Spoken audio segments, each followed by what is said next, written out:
गायत्री सुता चैनल में पुनः आपका स्वागत है। हार्दिक अभिनंदन। ओम नमो नारायण। कार्तिक मास की शुक्ल पक्ष की एकादशी को प्रबोधिनी एकादशी, देवोत्थान एकादशी अथवा देव उठनी एकादशी कहा जाता है। आषाढ़ मास के शुक्ल पक्ष की एकादशी को देवशयनी एकादशी कहते हैं। इस दिन विष्णु भगवान क्षीर सागर में विश्राम करते हैं। चातुर्मास्य का प्रारंभ भी इसी दिन हो जाता है। फिर 4 महीने तक सभी मांगलिक कार्य स्थगित कर दिए जाते हैं और कार्तिक मास के शुक्ल पक्ष की एकादशी के दिन विष्णु भगवान क्षीर सागर में विश्राम करने के बाद उठते हैं। इसलिए यह दिन अत्यंत शुभ, अत्यंत पावन, अत्यंत मंगलकारी माना जाता है, जिसे देवोत्थान एकादशी, प्रबोधिनी एकादशी अथवा देव उठनी एकादशी कहा जाता है। इस दिन सभी शुभ कार्य किए जा सकते हैं। अभुज मुहूर्त होता है यह सभी शुभ कार्य मांगलिक कार्यों को करने के लिए, और ऐसा माना जाता है कि देव उठनी एकादशी के दिन, कार्तिक मास के शुक्ल पक्ष की देवोत्थान एकादशी के दिन जो जोड़े विवाह बंधन में बंधते हैं उनका गृहस्थ जीवन अत्यंत सुखमय व वैभवशाली होता है। देव उठनी एकादशी यानी देवोत्थान एकादशी की कथा सुनने मात्र से ही सभी तीर्थों का फल प्राप्त होता है। चलिए कथा प्रारंभ करते हैं। विष्णु भगवान की जय। ब्रह्मा जी बोले कि हे मुनि श्रेष्ठ, अब आप पापों को नष्ट करने वाली तथा पुण्य और मुक्ति को देने वाली प्रबोधिनी एकादशी का महात्म्य सुनिए। भागीरथी गंगा तथा तीर्थ, नदी, समुद्र आदि तभी तक फल देते हैं जब तक प्रबोधिनी एकादशी नहीं आती। कार्तिक मास की शुक्ल पक्ष की प्रबोधिनी एकादशी के व्रत का फल 1 सहस्त्र अश्वमेघ तथा 100 राजसूय यज्ञ के फल के बराबर होता है। नारद जी ने पूछा कि हे पिताजी, यह संध्या को भोजन करने से, रात्रि में भोजन करने तथा पूरे दिन उपवास करने से क्या क्या फल मिलता है, उसे आप समझाइए।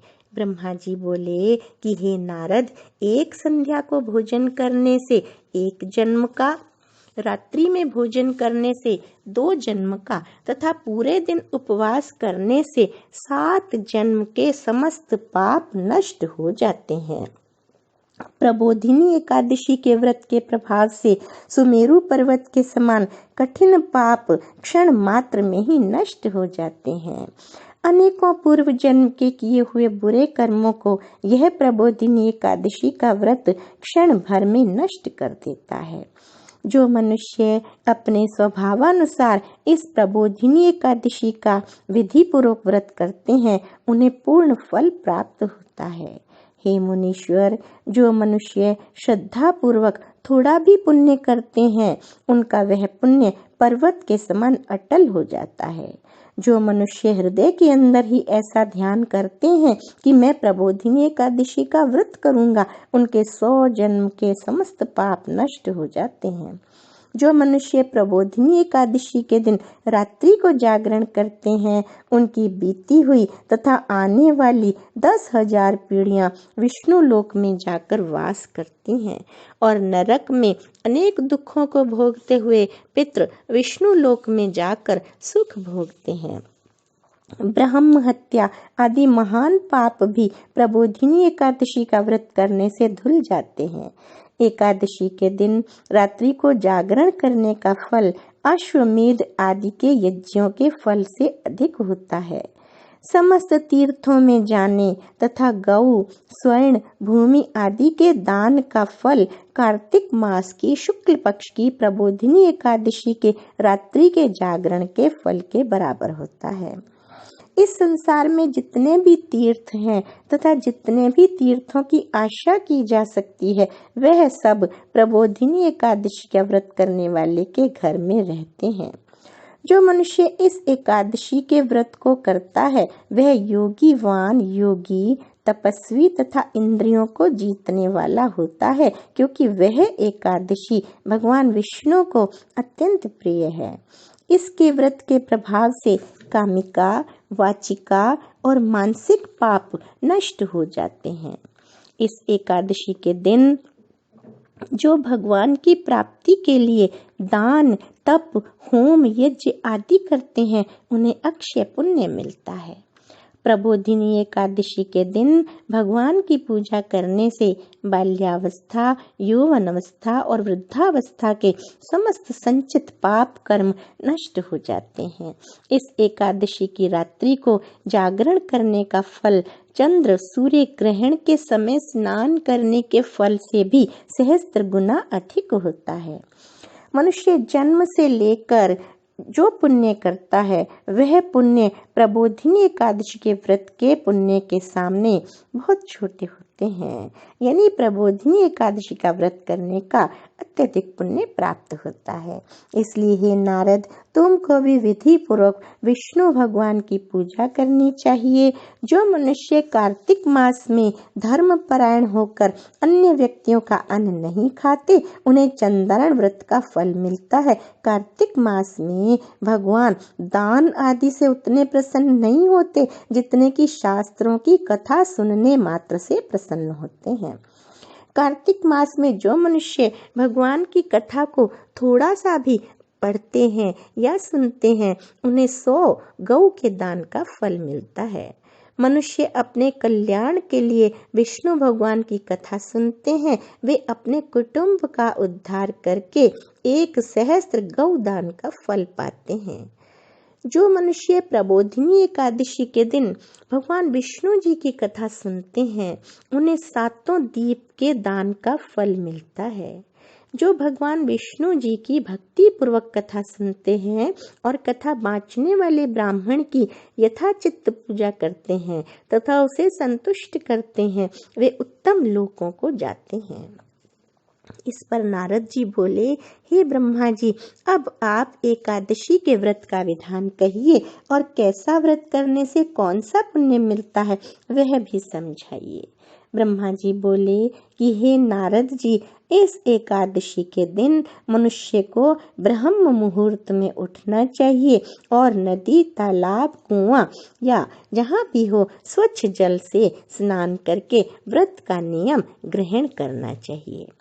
उस समय भगवान से विनय करनी चाहिए कि हे भगवान, आज मैं निराहार रहूंगा और दूसरे दिन भोजन करूंगा, इसलिए आप मेरी रक्षा करें। इस प्रकार विनय करके भगवान की पूजा करनी चाहिए। उस रात्रि को भगवान के समीप गीत, नृत्य, बाजे तथा कथा आदि से व्यतीत करनी चाहिए। प्रबोधिनी एकादशी के दिन कृपणता को त्याग कर बहुत से पुष्प, फल, अगर, धूप आदि से भगवान की आराधना करनी चाहिए। शंख के जल से भगवान को अर्घ्य देना चाहिए। इसका समस्त तीर्थ दान आदि से भी करोड़ गुना अधिक फल प्राप्त होता है। जो मनुष्य पुष्प से भगवान की पूजा करते हैं उनके सामने इंद्र भी हाथ जोड़ता है। कार्तिक मास में जो बिल्व पत्र से भगवान की पूजा करते हैं उन्हें अंत में मुक्ति मिलती है। कार्तिक मास में जो मनुष्य तुलसी जी से भगवान की पूजा करता है उसके 10,000 जन्म के समस्त संचित पाप कर्म नष्ट हो जाते हैं। जो मनुष्य इस मास में श्री तुलसी जी के दर्शन करते हैं, उन्हें छूते हैं, उनका ध्यान करते हैं, तुलसी जी को रोपण करते हैं, उनकी सेवा करते हैं, वे 1000 कोटि युग तक भगवान के घर में रहते हैं। समस्त मनोकामनाओं को पूरा करने वाले भगवान कदम्ब पुष्प को देखकर अत्यंत प्रसन्न होते हैं। यदि उनकी कदम्ब पुष्प से पूजा की जाए तो यमराज के दुखों को नहीं पाते। जो गुलाब के पुष्प से भगवान की पूजा करते हैं उन्हें मुक्ति मिलती है। जो मनुष्य बकुल और अशोक के फूलों से भगवान की पूजा करते हैं वे अत्यंत काल तक शोक से रहित होते हैं। जो मनुष्य विष्णु भगवान की सफेद और लाल कनेर के फूलों से पूजा करते हैं उन पर भगवान अत्यंत प्रसन्न होते हैं।